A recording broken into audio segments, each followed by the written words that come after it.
The building of greatest and smallest number, greatest and smallest number. The first method, greatest मतलब क्या होता है बेटा, सबसे बड़ा, स्मॉलेस्ट मतलब सबसे छोटा। तो आज हम सबसे बड़ा और सबसे छोटा नंबर बनाना सीखेंगे। तो सबसे बड़ा नंबर देखो, दो स्टेप्स, दो मेथड्स होते हैं इसको बनाने के। The first is repeating the digits, ठीक है। इससे सबसे पहले हम बनाना सीखते हैं सबसे बड़ा और सबसे छोटा नंबर। सपोजिंगली मेरे पास है 2, 3, 6, ठीक है। मुझे ग्रेटेस्ट 3 डिजिट नंबर बनाना है, 4 डिजिट, सॉरी, ग्रेटेस्ट 4 डिजिट, ठीक है, बाय रिपीटिंग द डिजिट्स। और मैं इसमें क्या कंडीशन है कि मैं डिजिट्स को रिपीट भी कर सकती हूँ। तो देखो सबसे बड़ी डिजिट कौन सी है, 6, ठीक है। एक बारी और 6 लिखा, 3, 2, 1, 2, 3, 4 डिजिट नंबर बन गया। तो the greatest number that can be formed using this is 6632। Got it everyone, ठीक है। ऐसे ही अगर मुझे स्मॉलेस्ट नंबर बनाना हो, तो स्मॉलेस्ट 4 डिजिट नंबर बनाना हो, तो मैं क्या करूंगी, देखो सबसे छोटी क्या है, 2, रिपीट कर सकते हैं, रिपीट मतलब दोबारा लिख सकते हैं, तो दोबारा 2 लिखा, और 3, 6, तो क्या आ गया 2236। समझ आया। 5 डिजिट होता तो एक बार और 6 को रिपीट कर देते, ठीक है। ये चीज समझ आ गई कि हम रिपीट करके डिजिट्स को, ग्रेटेस्ट और स्मॉलेस्ट डिजिट कैसे, नंबर्स कैसे बना सकते हैं, ठीक है। अब इसी का ही दूसरा मेथड आता है बाय विदाउट रिपीटिंग। क्या आता है, विदाउट रिपीटिंग,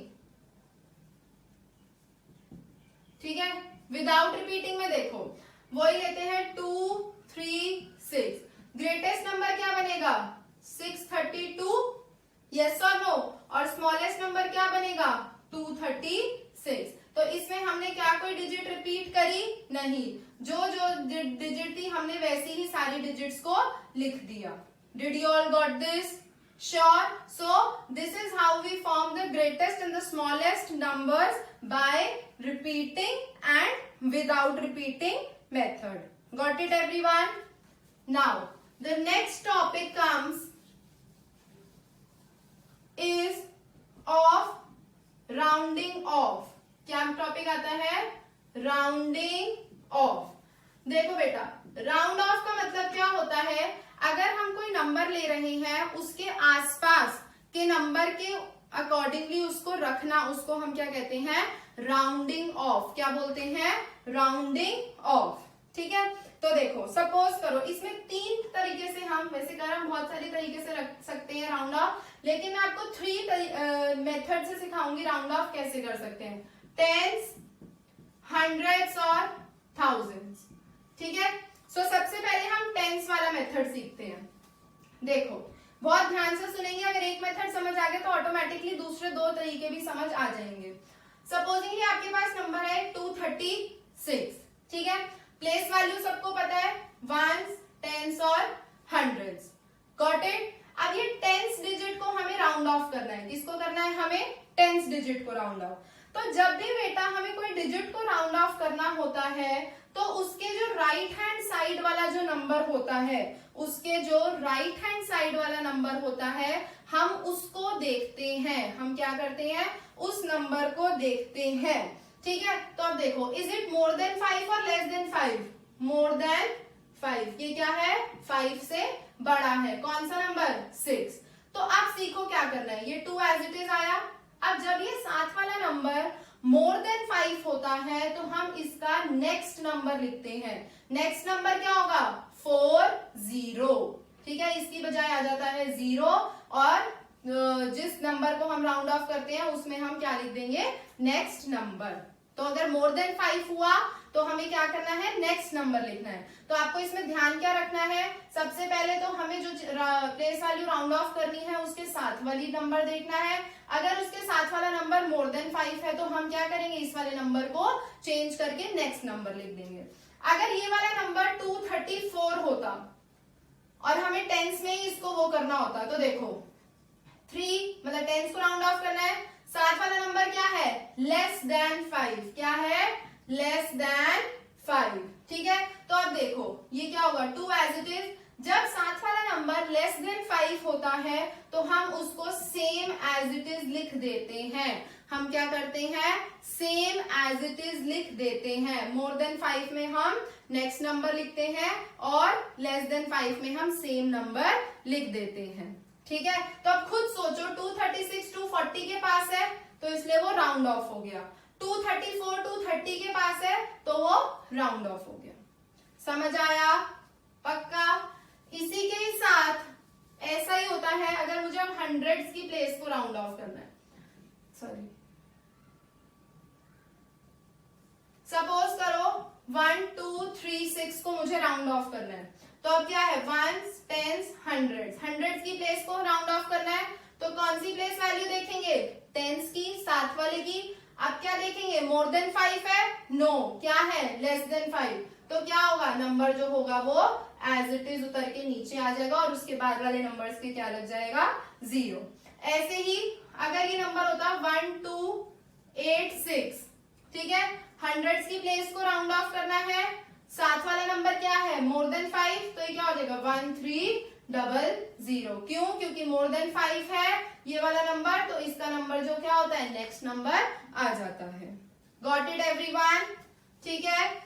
ऐसे ही अगर थाउजेंड्स की प्लेस को हमें राउंड ऑफ करना है, ठीक है, सपोजिंगली नंबर है 1 1 2 3 6, ठीक है, तो वंस टेंस हंड्रेड्स थाउजेंड 10,000, हमें 1000 को राउंड ऑफ करना है, साथ वाली डिजिट देखी, मोर देन 5 और लेस देन 5, लेस देन 5 तो क्या हो जाएगा 11,000, ठीक है। इसी का एग्जांपल लेते हैं 1 1 8 3 6, थाउजेंड्स की प्लेस को राउंड ऑफ करना है, साथ वाला नंबर क्या है, मोर देन 5, तो ये नंबर क्या हो जाएगा, चेंज होकर नेक्स्ट नंबर आ जाएगा। तो आंसर कितना आया, 12,000। Did you all got this, sure, ठीक है। तो मतलब बेसिकली आपने इसमें देखना क्या है, नेक्स्ट डिजिट देखनी है, एक तो नेक्स्ट प्लेस वैल्यू और क्या देखना है कि जो नेक्स्ट प्लेस वैल्यू है वो मोर देन 5 है या फिर लेस देन 5 है। Got it everyone, sure. So the last topic of this chapter is rounding, Roman numerals. The last topic of this chapter is Roman numerals.